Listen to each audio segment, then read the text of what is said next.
Welcome everybody to the weird world of knowing. It is really all about those strange, unexplainable events that we just have this knowing deep inside of us that it's the right thing to do. It's those light bulb moments, those epiphanies, or gosh, I need to get out of here now.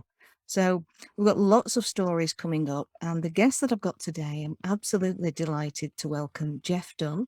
Hello, Jeff. How are you? I'm doing well, thank you. So I'm just going to tell you a little bit about Jeff before he comes in. So Jeff Dunne is a chief scientist at the Johns Hopkins University of Applied Scientifics lab, where he directs research in information sciences. He's got degrees in both engineering and physics and a diverse history of intellectual pursuits in energetics, consciousness and cognition, philosophy, linguistics, acoustics, information management, data infusion, virtual and augmented reality, and communications. He serves on the editorial boards of multiple journals, consults on a subject matter expert on open architecture and data strategy, and teaches classes in signal processing and the development of data analytics. Personal interests include acting, the writing of books, and music. So, gosh, Jeff, is there anything else that you could add to your little bio there? I can't imagine what. And I Yeah, do have to say, Jeff, that, we met in Skipton at Broughton Hall last year. And I don't even have a degree. right. So for me to be interviewing you here right now and reading all of that out, to say that we've had a few technical difficulties has actually been, for me, an indication of perhaps how nervous I've suddenly started to feel just before I came on to do the interview with you, because everything just sort of switched off. So I think it's the technology's got something to say to us this morning. It has, it's playing with us. And I think that's a really important place to start, because it's the technical side that I was really interested in. Obviously, when you first started to show all the information that was brought to Broughton, it's all the physics and all the instruments that was used, and how the power of intention can actually be regulated, how it can be processed, how it can be shown in the form of wavelengths. So that was a really intriguing part of the Broughton experience.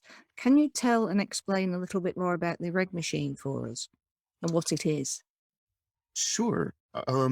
So kind of just stepping back a couple or 40 years, uh, uh, the idea of trying to understand what the influence of attention, of consciousness, awareness can have on the physical world. Actually, I guess I should say stepping back 10,000 years or more, right, has been something of interest right from the very beginning. People have an intuitive, and I would argue correct intuitive sense that we are far more than sort of isolated bubbles of cellular structure, right? There's a connectedness. There's a lot more to us than just the physical. And in fact, a lot of ways of describing the world treat that physical as really more of a metaphor, as a way of organizing and explaining what have you, and that there's a great deal that's deeper to that. That doesn't get explained that way, but is still a very real thing. And then the question is, as we've gone on over the centuries, we've in many ways stepped away from that intuitive feeling and gotten very enamored with the model that we've used, that there's this physical world out there. It has these particular traits. Electrons are negatively charged and protons are positively charged. And, all these different aspects of it that are great and useful models.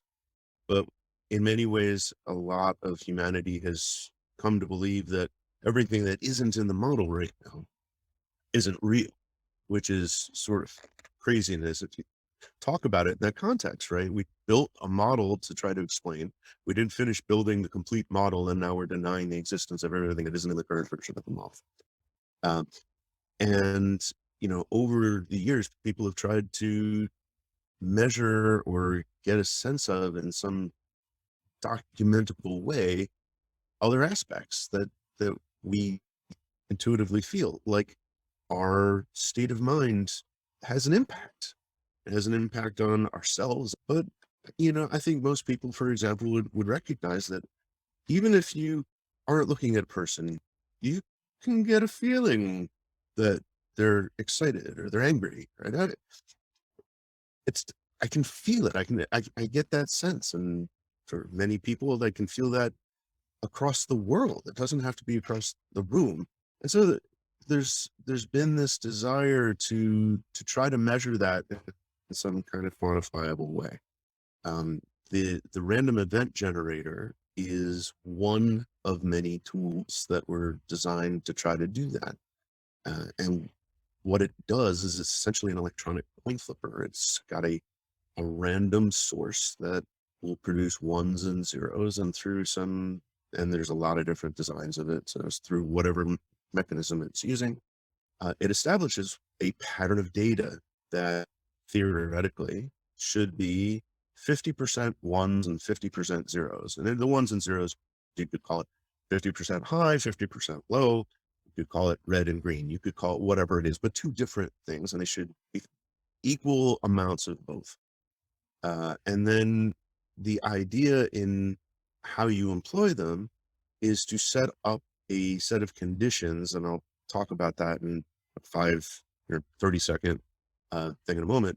A set of conditions that allows you to see, is that really what's going on, or is there some kind of impact to that? Is it really becoming more like 49.99, 50.01, 50.1?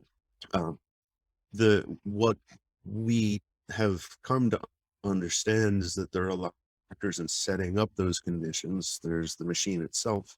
There is the thing that you're trying to measure, which typically is some kind of event or relationship or state that, and it usually amounts to a state of resonance of some form. And that resonance could be between two other people, could be between a person and the REG device itself, what have you. And then the third component of that is that there is an experimenter, some kind of protocol, some kind of expectation that ties the REG device into the thing that it's trying to measure. And in doing that, that set of conditions, those relationships, allow us to make those kinds of measurements. And it's exciting because, in a truly materialistic world, there really should be no effect. And what has been demonstrated over the course of 40 plus years is there is an effect. It's been established in huge amounts of data taken over the course of, as I said, many decades, that this is a real thing. It's not always, well, I should say, it's certainly not an understandable thing. It's not always a predictable thing, but it's definitely there. There's an effect that's been seen. And our goal at this point is to continue to try to understand what it is and why it behaves the way that it does. And that's really what ICRL is fundamentally about, is trying to continue to build our knowledge about this, because it's not something that can be constrained to an objective model like traditional physics would be. It's fundamentally subjective because it involves us. It involves consciousness, involves things that are the core, the very definition of what it means to be subjective, the subject. And so that's really what ICRL is all about, is to try to better and better understand that model and ultimately use it to make the world a better place, right? To help people get past trauma a little bit faster than they might have otherwise, to feel closer, to feel more connected, to move into behaviors and lifestyles that are going to be healthy and sustaining. From my point of view as an energy therapist trainer, the way we work with energy and bring people into resonance is through really very much heart-centered, bringing them into their heart, bringing them into that feeling of real connection with self, and so that they feel safe. And once they feel safe and they can resonance into that real heart, beautiful feeling, then it's amazing what healing can actually generate from within. So for you to be able to now measure these type of things with power of intention, which I know which is what has been happening, it's an absolute blessing for us to be able to have something to quantify even if it's still a bit weird. So as you had disappeared, I was just saying how from an energy therapist trainer point of view, to be able to have something to quantify the work that we do with that resonance of the heart connection, it's a really beautiful way of using intention. And now you have actually been able to produce the technology really to give us an indication of how that can be quantifiable. I know that when we were at Broughton, we had an intention experiment where there were 2 or 3 of us, and we were asked, oh no, it was actually a group experiment. We were asked to put our intention at the end of the session for the graph to be at the end of the red line. And that's what we all thought of, actually reaching just that end point of that red line. And as the Reg Machine went along, it basically went all over the place, but it ended up on the end of that experiment, bang on the red line. And for us to be able to experience that, that is that sense of knowing of, wow, yes, this group intention, singular intention, it's extremely powerful. And therefore, are we able to shift things forward in consciousness as a group all the more? And like you said, you've been able to quantify by the thousands of some of these experiments to show that actually over time, that's actually happening. Is that right?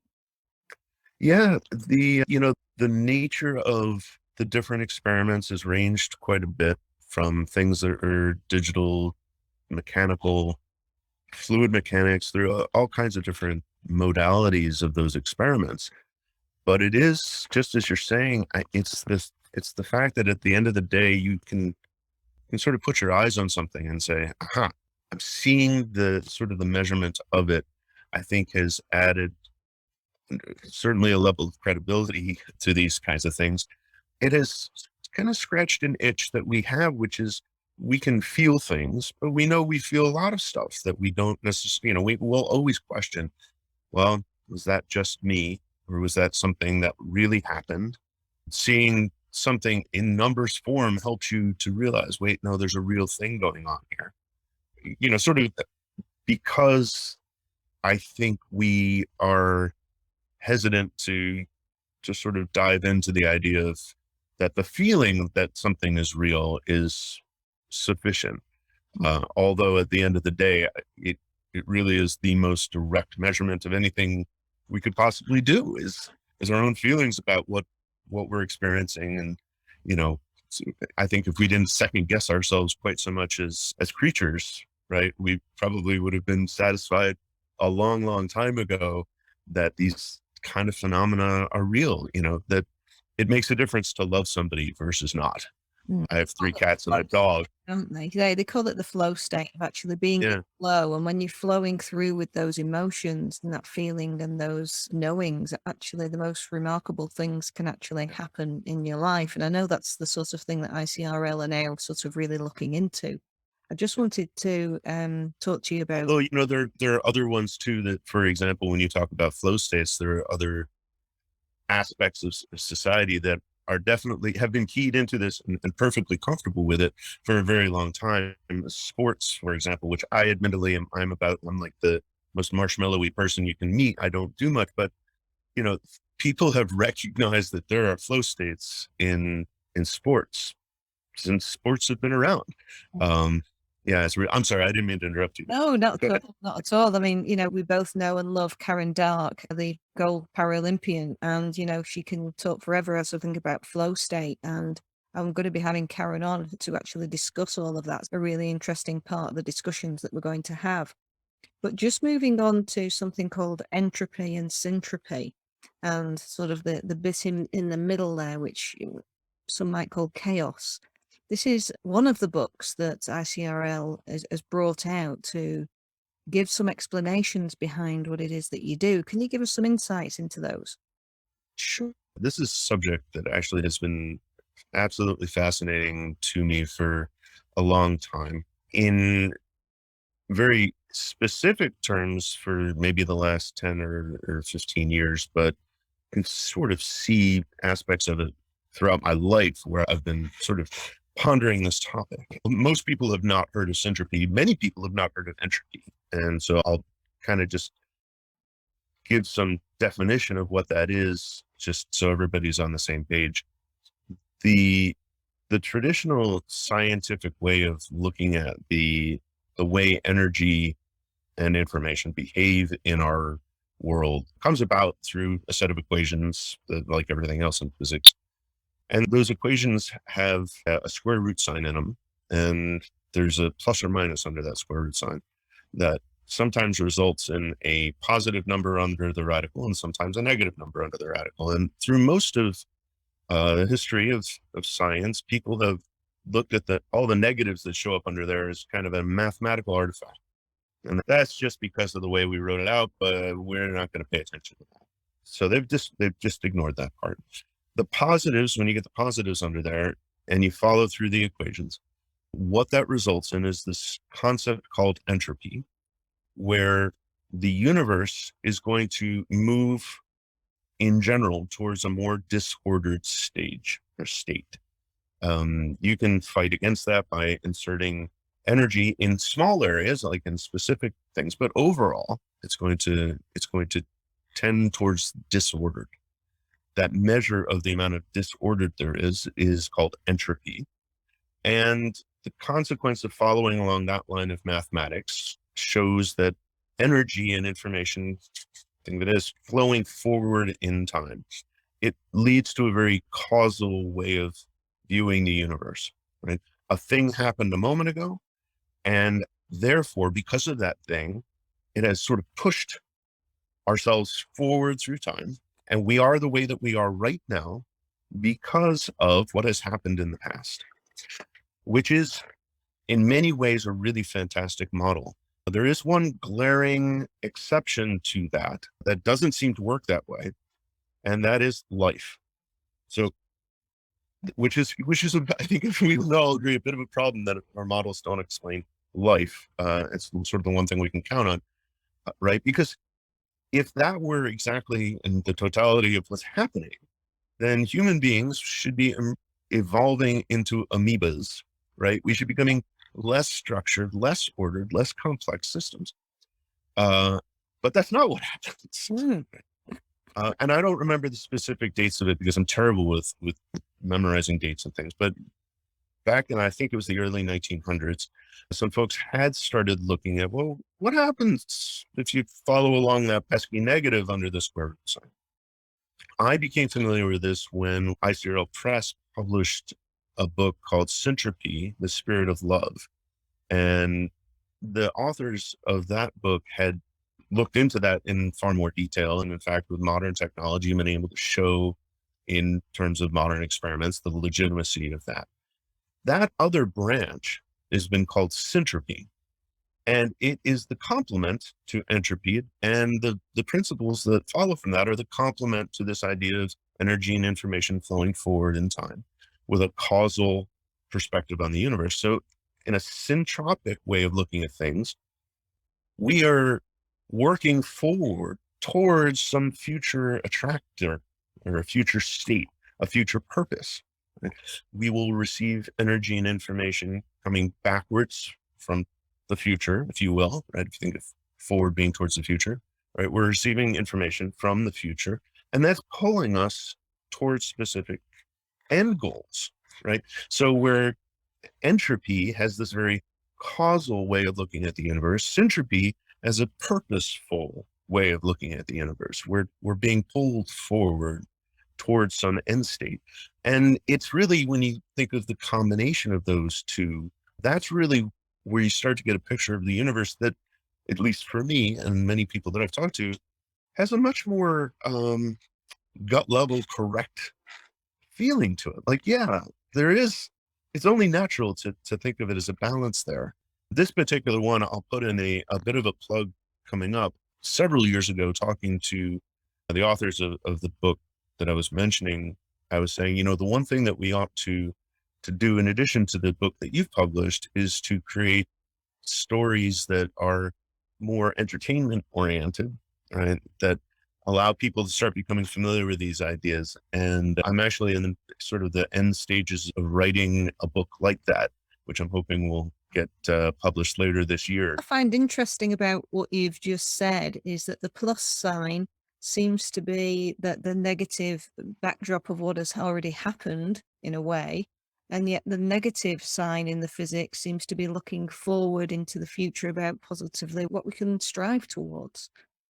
Just from a very basic way of looking at life of the plus and the minus, we always think of the plus sign as that positive sign, and yet physics is showing us a different way of looking at that. Is that right? I suspect that we're looking for physics to make a lot more sense at times in terms of the mathematics and so forth. I'm not sure that the specifics of the plus and the minus maybe would necessarily work out that way. You're talking to someone who has absolutely no idea about physics. So we are getting here, everybody, the absolute extreme of someone who knows a lot That's about right. physics and someone who knows nothing. So the questions I'm asking, forgive me if they seem very ignorant, but I am. So I'm not going to hide from that. That's just the way it is. But here's the thing: is that you'll find there's symbolism hiding in our universe under pretty much every corner, or in every corner, and it's fun to explore. It's worth exploring. It is. And, I'm really enjoying the process, Jeff. Out of the sciences, it was always physics I was more interested in at school, really, than anything else.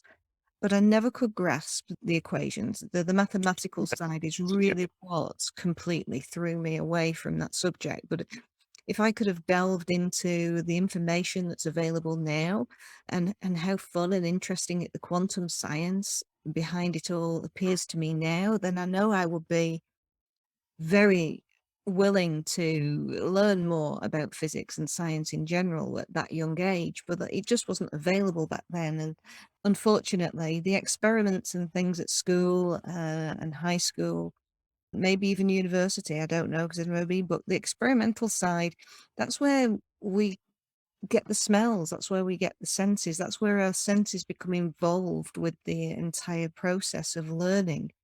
And I think for me, from a point of view of helping people shift their perception forward, it is all about your own personal experience, which involves all of you.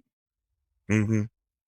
Yeah, there's been, and I think there is a bit of change going on in physics education over the centuries, but it was it for the longest of times, it was handled in a way that was very sensible to people who already knew physics, which is to say that you sort of start with all these introductory things and you build up to the stuff that most people feel is really the most exciting things, but you don't get to it until you're, 13, 14 chapters in. I'm hoping that people are starting to change and recognize that people they want to be snared in right from the beginning and maybe turning things around. In many ways, this is the way that, if you read older literature, there was an expectation that people are willing to stick it out for 100 pages to get the background before they start telling the story. Whereas modern entertainment, you got about 4 minutes, right? I got 10 pages or the first 3 minutes of the film. And if I haven't made you interested in my characters by then, you're going to stop watching. Physics maybe needs a little bit of a lesson like that too, that maybe we should be starting with some of the really exciting, personally meaningful stuff. And then we'll worry about, some of the more tedious mathematics later on. Uh, And that really brings to mind the entropy and the syntropy for me as well, because it's a matter of, well, if we're going to be looking forward, then that syntropy of actually, well, what is this going to bring into my life in some sort of meaning that I can relate to now? What can I relate to my life now? How will it's going to impact me? What can I see and relate to from a sensory point of view? That I'm going to make those connections that will make me want to learn the mathematics behind it. yeah. What will I want it to be meaningful to me. Yeah, exactly. Yeah, and I think really that's how all our learning experiences come back to, isn't it? Is well, what's in it for me? How is Yeah. it going to move me forward? And it's some people would say that's very selfish, but actually it's just a very instinctive way of working. It has to make sense to your life story. Yeah. And the way we make sense of it isn't just with our heads, is it? I mean, the whole learning process now is proving that actually 90% of what we learn is through an experience, being involved in it. It's that immersion into something that can really propel you forward tenfold into, oh gosh, yeah, this is so interesting. I really want to learn more and get involved in all of this. Yeah. And I think as much as it can sound selfish, right? It isn't. It's about the fact that you are operating as you. You know, we're all looking at the world and asking how we relate to it. And when somebody gives us some new piece of information that we now are challenged to put into our own understanding of what the universe is. Well, we've got to hook that onto something we already know. And that starts right from the very beginning, right from the first instant of awareness, where you say, well, the only thing I know is, well, I'm here. And then I build up a little bit more. I'm here and my mom's womb is here. Okay, I got that part right. I got to and build onto that and build onto it. And when we ask people to take something that's completely dissociated from anything that they've experienced, it becomes this sort of little thing over there that's a curiosity at best. So if you really want it to be meaningful, you got to show them how that connects to the rest of what they've put together, which is all centered on their own experiences and their own way of looking at the world. So it's a very natural way, if you think about it, Mm. of trying to introduce anything, is to understand what is the context when you're trying to teach something. What's the context of the learner? Where are they coming from? What is their understanding? And how do you build upon that? How do you connect to it? There's a meetup that we had in January with ICRL, and I gave a talk on sort of the nature and challenges of communication and language. And that was the central point of that as well, which is if you are aiming to communicate effectively, you've got to be able to put yourself in the other person's context and make some at least educated guesses about the way that they're going to interpret the things that you say. Mm. Absolutely. It's a perfect example of how when you're working with somebody through their mental health issues or physical issues as well, the first thing we need to do is to help somebody feel safe in that womb, like perception that actually it's okay to be here right now and bring it all back to now.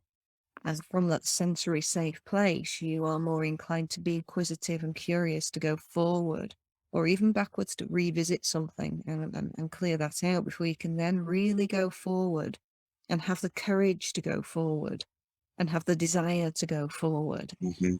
into what actually is out there or what actually is in here for me to rediscover or discover that's going to propel me into this new version of me or this new knowing of the universe. I think the connections are, well, as we know now, the connections really between our cells and inner cells and what quantum physics is actually putting together. The universe and our cellular body is really very connected, isn't it? Yeah, yeah, absolutely. There's a lot of us out there, Yeah. and Oh, and in fact, one could argue for all the things that are out there that are not in some way part of us, are do we really even have the ability to perceive or imagine them at all? mm, Right? Uh, isn't it possible, and in fact, in many ways logical, that the universe that we're living in, the parts that we can experience in any way, we do so because we've got some inherent connection to it. We may not understand what that connection is, but those are the aspects that we can relate to and that we can interact with. By that, everything that's out there that we see, we're in some way connected to. these weird moments of knowing that we're talking about in this series. What story would come to mind for you for a real weird world of knowing that's maybe quite difficult to describe, but you just know that is pertinent to you and propelled you forward into what you're doing now? So you're asking me to describe in words all the stuff that I can't describe in words. Yeah. The, Well,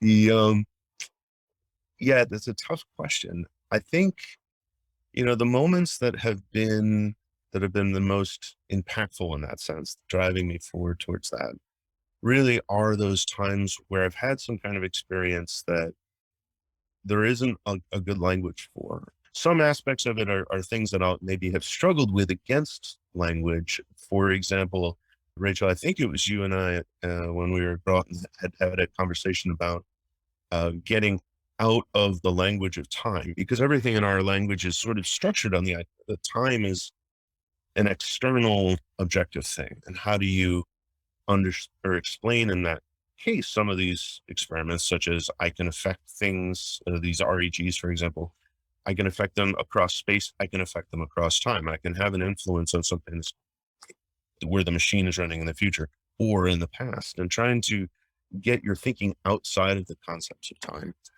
But also for me, I think looking at my own history, when I was much younger, it's those moments where I've gone beyond space, I think, that are actually the most impactful.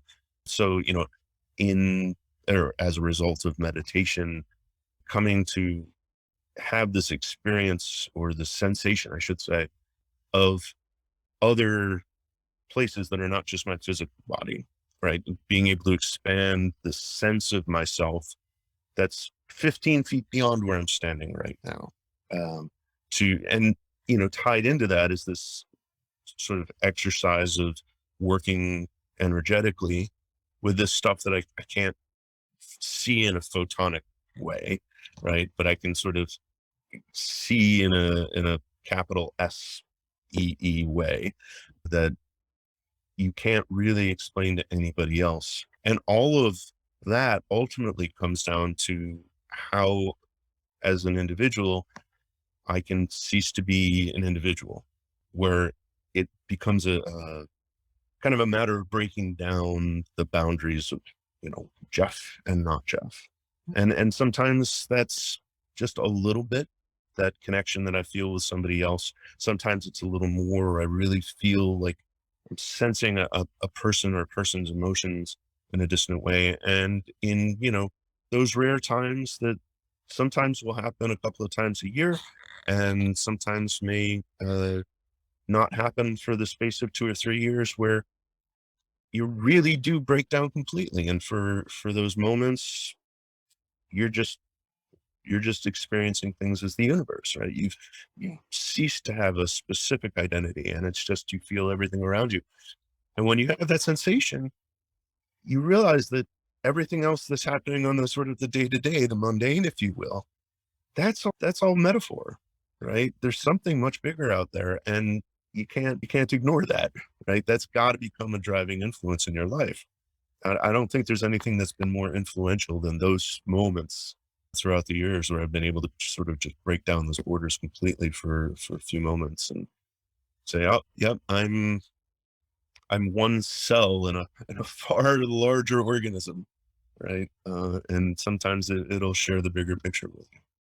So Yeah, and I'm feeling that right now as well, Jeff. It feels like a real connectedness, and it just feels beautiful, doesn't it? When you're actually in that state.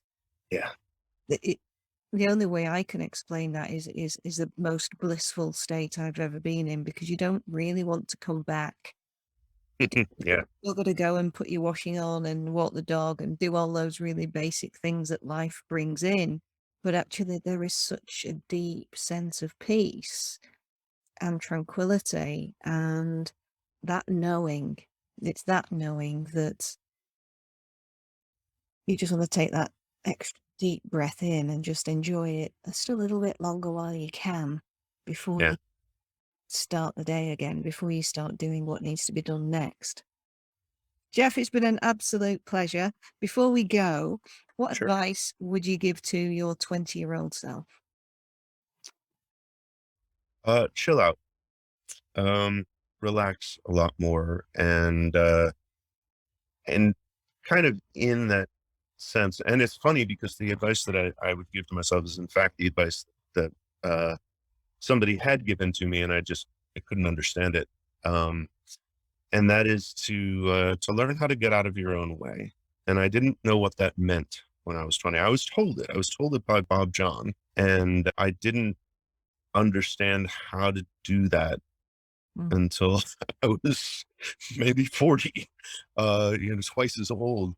But to recognize that, you know, my own my own fixations on whether it was the things that I wanted or the things that I was afraid of were far more shackling then those things were in and of themselves. That the way the universe has, I've come to feel that it works, at least for me, is that when one has a desire or an intention, and that you sort of concentrate that and you send that message out there, you have to truly let it go and allow it to go do its own thing. And impatience, the desire to have it 1 microsecond sooner than the universe is ready to provide it, isn't doing you any good. And the way that I think about it is sort of like, I really wanted whatever it is. Well, what could you say? I wanted a cheeseburger, but it, could be anything. I'm talking bigger picture, but I'm using the cheeseburger as a simple thing to talk about, right? I'm putting my order for a cheeseburger, but as the server turns around and starts walking back to the kitchen, and I go, wait, come back, come back. I want a cheeseburger. Got it. And they turn around and they start walking. Wait. I want a cheeseburger. The order never gets to the kitchen, right? Every time you fixate on that, it kind of resets the clock. And learning to just say, all right, this is what I want, and then letting the things go the way that they are. That you really, once you're able to sort of relax through it, things work a lot easier. Obviously, sometimes the circumstances don't let you, right? If you are homeless on the streets, you got some really immediate things that you've got to address. And so you don't have the luxury necessarily of doing that. But there are a lot of things that we want in life where we can. And learning to relax, learning to get out of your own way, and to just let yourself grow into what it is that you're ultimately, sort of the goals that your unconscious and subconscious self has set for you, Mm. to let those evolve and stop trying to micromanage yourself. Gosh, that's really beautiful advice and beautifully explained. I love the cheeseburger. I might finish that. There you go. Finally, Jeff, who would you like to see on the weird world of knowing who could really add some value here? So, you had, of course, given me a quick heads up that that question was coming, and you would think after all this time I'd have a specific person. But there are a lot of people who obviously would be able to bring a lot of expertise, a lot of experiences in a lot of different ways. And there are people who are sort of, because of their title or the jobs that they do, are sort of the natural ones to gravitate towards in this way. Well, if you want to know about enlightenment, you're going to talk to the Dalai Lama. But I would say that what you're doing in terms of bringing in a variety of different people is really the answer to this.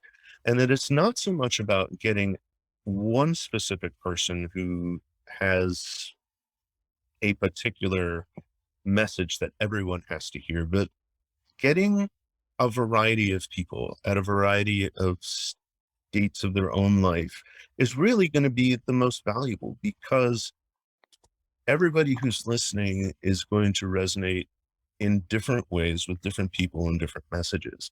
They say that if you're ready for it, you're going to find the secrets of the universe on a bubblegum wrapper. It doesn't really matter what book you pick up, metaphorical book you pick up.